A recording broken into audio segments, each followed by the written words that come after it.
Nors diena sutrumpėjo daugiau negu 1 valandą, o naktis darosi vis ilgesnės, vasara tebesitęsia.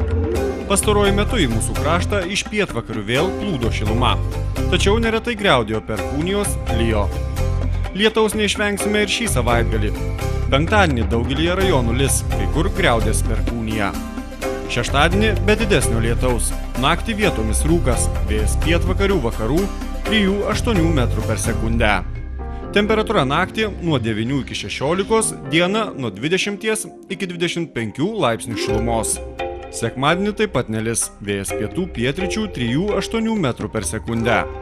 Temperatūra naktį nuo 8 iki 13, dieną nuo 22 iki 27 laipsnių šilumos.